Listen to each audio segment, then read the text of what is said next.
of Worship, your source for commentary and discussion on worship, theology, and culture. I'm your host, Dr. Jonathan Michael Jones.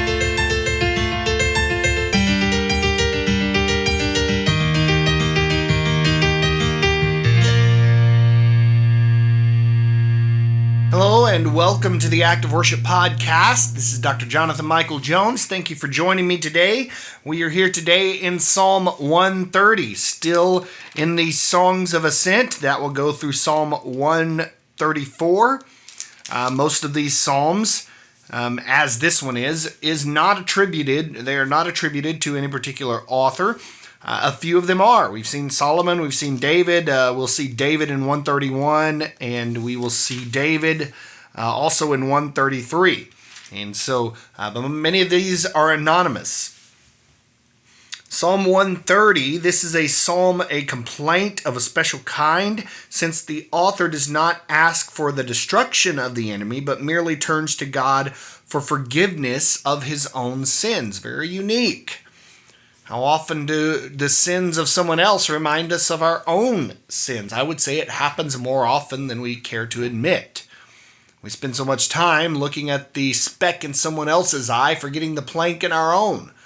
And that's, the psalmist here, seeing his enemies and the injustice that is occurring there, it inspires or reminds the psalmist of his own sin. Let's look at this. Psalm 130. Let me read for you Psalm 130. Out of the depths I cry to you, O Lord. O Lord, hear my voice. Let your ears be attentive to the voice of my pleas for mercy. If you, O Lord, should mark iniquities, O Lord, who could stand? But with you there is forgiveness, that you may be feared. I wait for the Lord. My soul waits, and in his word I hope.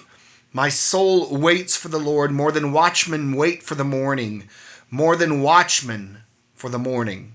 O Israel, hope in the Lord, for with the Lord there is steadfast love, and with him is plentiful redemption, and he will redeem Israel from all his iniquities.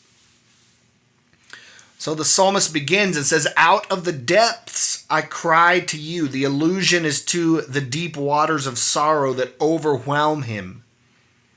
And in verse 3, he says, if you, O Lord, should mark iniquities, who could stand? In other words, the psalmist is well aware that there is no one without sin. And this is a very telling admission here, that we all should claim and realize that if the Lord wanted to, he could squash us at any moment, and rightfully so. I'm reminded of how many people I hear say, if God is truly loving, then how could he allow X, Y, or Z to happen? How could this happen to people if he is truly loving? Well, he is truly loving, and we've already received more than we deserve. If he was not a gracious God, we would all be burning in hell already. But he is. He's gracious. He's merciful. And the psalmist says so in the next verse, in verse 4, but with you there is forgiveness. The perception of God's mercy helps the heart to rightly cultivate the fear of the Lord. And then in verse 6, my soul waits for the Lord more than watchmen wait for the morning. And the phrase here expresses not only the intense yearning of the poet, but also the certainty of this hope. That's how much he longs for the Lord, more than watchmen wait for the morning. Verse 7, O Israel, hope in the Lord. The writer now calls upon the whole nation to share his penitence and his hope. And that is what we should do as believers. Our repentance should be preached to the world, to everyone we know.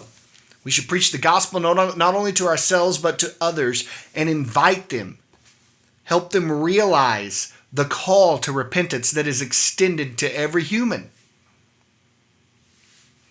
So this is an interesting psalm. It is very unique in that rather than cursing the psalmist's enemies, he is reminded of his own sin and his own need for repentance. I'm reminded that we all need mercy. We all need grace. No matter how dire the situation is, no matter how bad someone may appear, we all need mercy.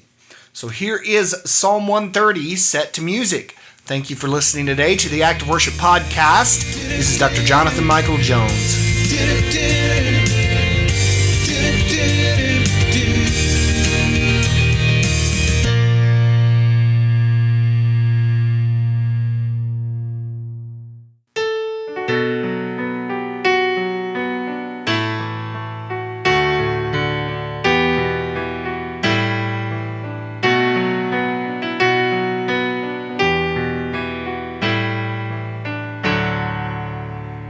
Lord, from the depths to you I cried, my Lord, give ear to me.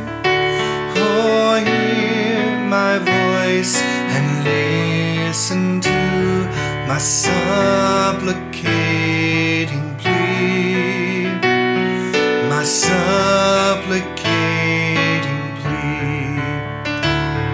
Lord, who could stand if you, my Lord, marked each iniquity? But you are one who pardons sin, that you may reverenced be, that you may reverenced be. I wait, my soul awaits the Lord, my hope is in His word.